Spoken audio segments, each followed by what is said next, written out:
Mabel and Mirabel are the two happening babes in campus. They had everything: good hairs, clothes, shoes, handbags. Hardly will they pass by and you won't notice them. Mabel and Mirabel were always on the lips of their classmates.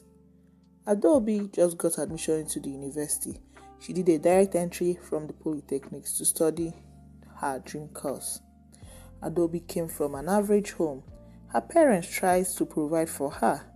Adobe parents were always teaching their children how to pray because prayer is the key.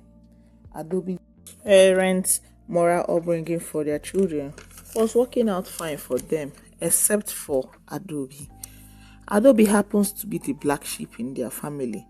She is never appreciative of her parents' effort. She always wanted more. In as much as her parents cannot give her 100% of the things that she needed, they are not trying for her at all. Adobe's mother already tried advising her to learn a skill so she can be able to afford anything that they are unable to give her, but all these advices always fell on deaf ears. One time, Adobe's father went and paid for Adobe to learn tailoring, but instead of Adobe to learn tailoring, she will leave her tailoring shop and go to any of her friends' house to gossip. Now that Adobe is in the university, everything worsened. The persuasion was too much. She wanted all the fancy things to herself. Even her boyfriend Peter was no longer satisfying her. Peter loved Adobe with all his heart and always tries to provide for her. But Adobe wanted more. Adobe would pressure Peter to buy her hairs. And when Peter refuses to buy it for her, making her understand that he has his building project that is ongoing, and he needed to complete the building project in order to get married and settle there with his family. Adobe always tags him as being stingy. Adobe will always continue to disturb Peter. Even if Peter eats and buys hair for her today, the next day she will want more. Peter still loved Adobe regardless, but he got to a level where Peter had to break up with her, considering the fact that the financial pressure was much on him. Peter placed Adobe on a monthly salary so that he can save up, but then Adobe wasn't having it. This got to the point where Peter had to break up with her. Peter didn't break up with Adobe because of her many bad characters, but the breakup happened as a result of when Peter took Adobe to his parents' house for them to know each other. Adobe started making trouble with everyone. She refused to cook anything, insisting that she wasn't her job and she's not a maid. She insisted that if they wanted to cook, they should enter the kitchen. This singular act made Peter break up with Adobe, and ever since then, Adobe has been going from pillar to post to show Peter that she can do without him. So now Adobe has entered the university, and the first people she noticed were Mirabel and Mabel. These were the first people she noticed on campus that very day. The moment she saw them, she felt intimidated. She murmured to herself that she must make friends with them, especially now that the festive period is around the corner. She needed to be like Mabel and Mirabel so that she can get all the beautiful things she wants, and when she gets to the village for the festive period, Peter will see her and know that she has arrived. Mirabel noticed how Adobe was staring at them and simply smiled. The next day, Adobe saw Mirabel and Mabel and decided to walk up to them. This time around, she didn't just want to stare and admire them. Now that Mirabel and Mirabel were close enough, Adobe quickly called them. They wanted to ignore her, but Mabel, having noticed the way she was staring at them the previous day, beckoned on Mirabel for them to stop and hear what she has to say. Adobe came close, greeted them, and told them that she wants to be their friends. They both started laughing.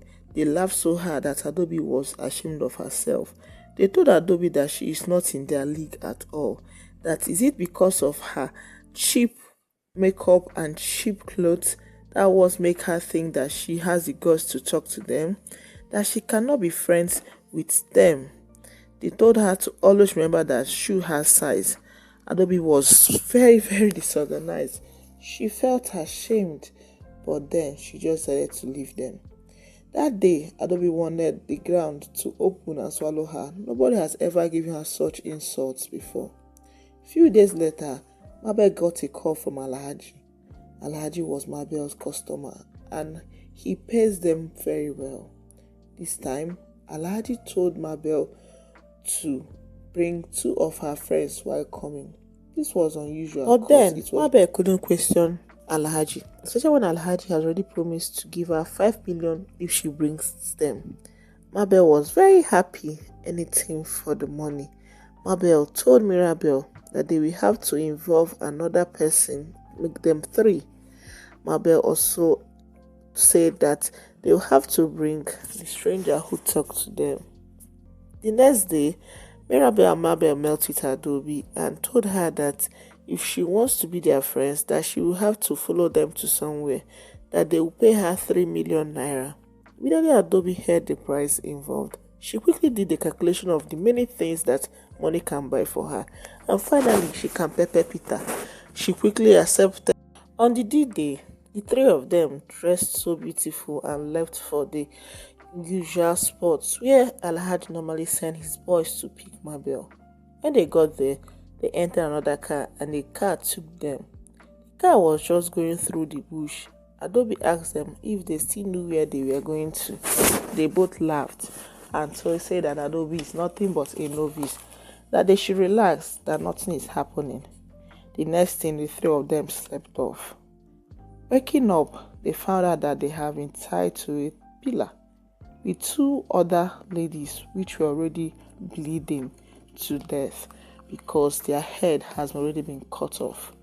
That was when it dawned on them that they were in a big trouble. Adobe started praying in her heart. She was scared already. Mirabel and Mabel tried to beg those 2 men, but instead they gave them a dirty slap and asked them to shut up in order to make their own deaths painless. Adobe didn't pay attention. She was busy praying.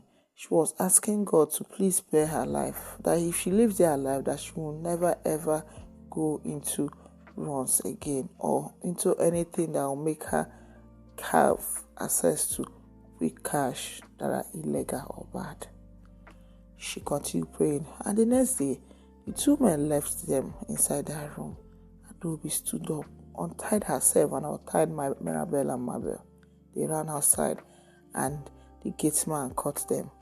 Adobe, still praying, pleaded with the gateman to please let them go.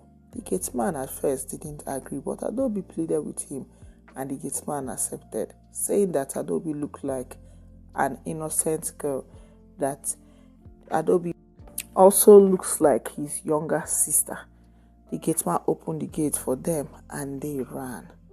They ran till they got tired and hid inside the bush. They stayed inside the bush till the next morning. Early in the morning, they saw some women going to the market and they pleaded with them to help them, and they explained to them what happened to them and how they got to there. Those women felt pity on them and helped them. Finally, Adobe, Mirabel, and Mabel got to their hostel. That day, they knelt down and thanked God for saving their lives. That was when Mirabel and Mabel started saying a lot of things that were new to Adobe. They now revealed the reason why they chose that lifestyle. Mirabel said that she was doing runs in order to take care of her sick mother and old father. As the firstborn of the family with so many siblings, Mirabel said that was the only option that she had. Mabel also confirmed that she was also doing runs because her father abandoned their sick mother and siblings and married another wife. So she needed the money to take care of them. Adobe was just thinking, knowing how awful of a child that she has been. When Mabel and Mirabel asked her to share her own story, she just started crying, telling them that her story was as a result of greed, nothing more. Mabel and Mirabel swore that nothing will make them toil that path or lifestyle again, that they would just sell few of their many belongings, combine it with the savings that they had, and open up a business for themselves. Adobe didn't say a word, she just left. Adobe knew that she must change her ways, so she focused on her academics, called her family members and apologized to them for her bad behaviors. They forgave her. She equally called Peter and apologized Rita accepted her back, and ever since then, she didn't try living bad ways again. The three of them worked hard and focused on their studies, neglecting any distraction or anything that will make them toy that part again. As for Alhaji cut off ties with Mirabel. The last time Mirabel heard about Alhaji, he heard that Alhaji was dead, and the cause of his death was unknown.